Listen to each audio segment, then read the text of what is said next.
Okay, good evening, children. Today we are starting with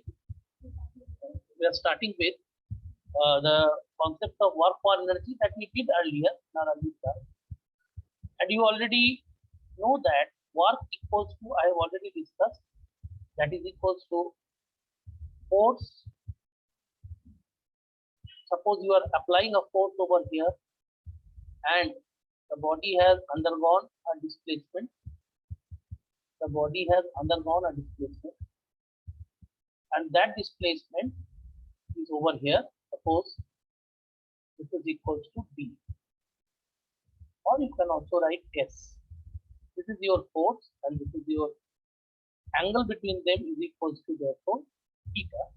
So work done will be equals to Fs cos. So this is your work done that we have already discussed. Now if theta equal to 0, that means the force and the displacement are in the same direction. Something like this. I mean, suppose you are applying a force over here, and this force is producing a displacement in the body, and the displacement over here is suppose S. So in that case, what will happen? That means your displacement is equals to S. So you can say, children, that work equals to the product of force and displacement. So this was the first formula that we have discussed. The second formula I told you regarding concept of energy. And in energy we discussed there are mainly two types of mechanical energy. One is the potential energy, another is the kinetic. And we have already seen that potential energy is basically the formula is mgh. Suppose you have raised a body to a height h from the ground. Over here, this was the body pressure, and you have raised the body from the ground to a height h. Okay, so you can say better that work done is equals to mgh because you are doing the work against the weight of the body, against the force of gravity. So that means potential energy shall be equals to mgh. So this was the work done. So mgh. So potential energy is the energy possessed by a body due to the change in its position. And also I discussed what is kinetic energy. Kinetic energy is equals to, we discussed, that was equals to half mv square. Okay, better. So we have already discussed this. So kinetic energy is equals to half mv square, potential energy equal to mgh, work equals to force into distance. Children, I also discussed the relationship between kinetic energy and momentum. Children, hopefully you remember what is momentum. Momentum basically is the, what is momentum? Momentum is basically mass into velocity, and kinetic energy is equals to, you remember, that was equals to half mv square, and momentum is equals to mass into velocity. So therefore, combining these two, what can we say? We can say that velocity is equals to momentum by mass. Now if I put the value over here, so kinetic energy will be equals to half m, and instead of v I'll put p square by m square. So this gets cancelled. Therefore kinetic energy equals to p square by 2. So p is equals to root over of 2 into m into k. So this is your momentum and this is your kinetic energy. This is the energy. This is what I discussed last. Another important concept which I discussed also, that is energy can neither be created nor be destroyed. It can only be transformed from one form to another. So today we'll be discussing two things. I will discuss one numerical based upon the concept of relationship between kinetic energy and momentum. So let me just give the numerical to you. We'll discuss that, then I'll move on to the rest. So that means I am giving the first numerical of the day today. Child, just see everything. That is number 1. That is, if the momentum of a body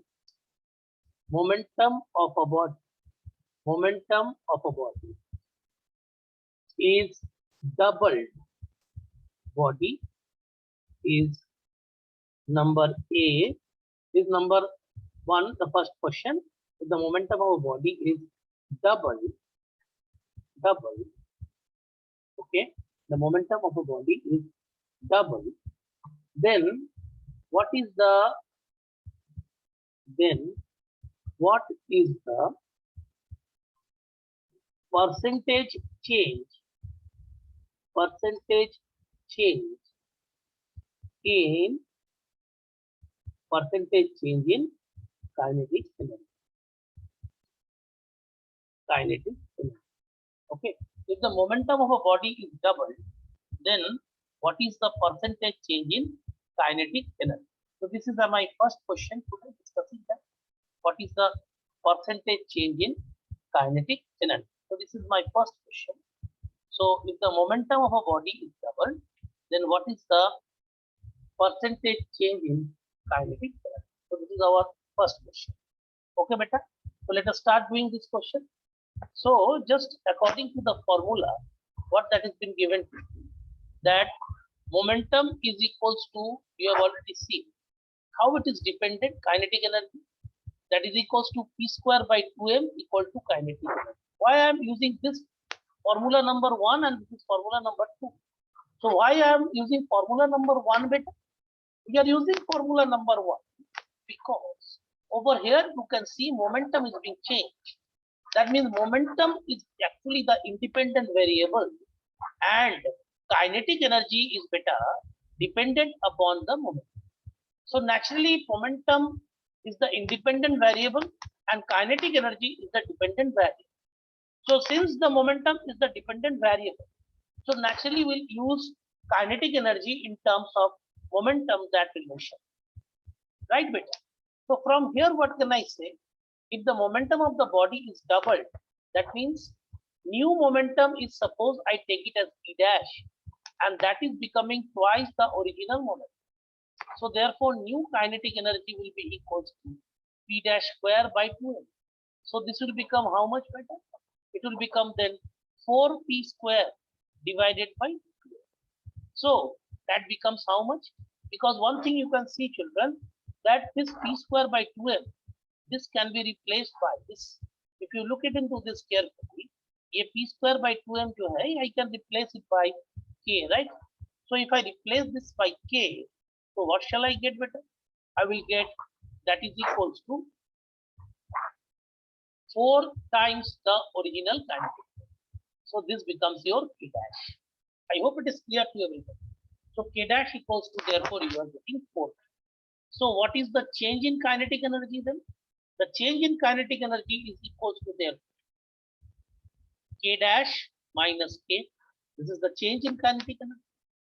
So percentage change in kinetic energy, and this will become equal to 4k minus k. That is equals to 3k. That is change in kinetic energy becomes 3 times. Therefore percentage change will be how much, better? Percentage change is equal to change in kinetic energy by original kinetic energy into 100.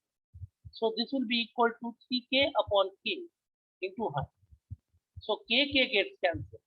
So your answer becomes 300% increase in kinetic energy. So you can see, children, if the momentum is doubled, then what is the percentage change in kinetic energy? Then the percentage change in kinetic energy 300%.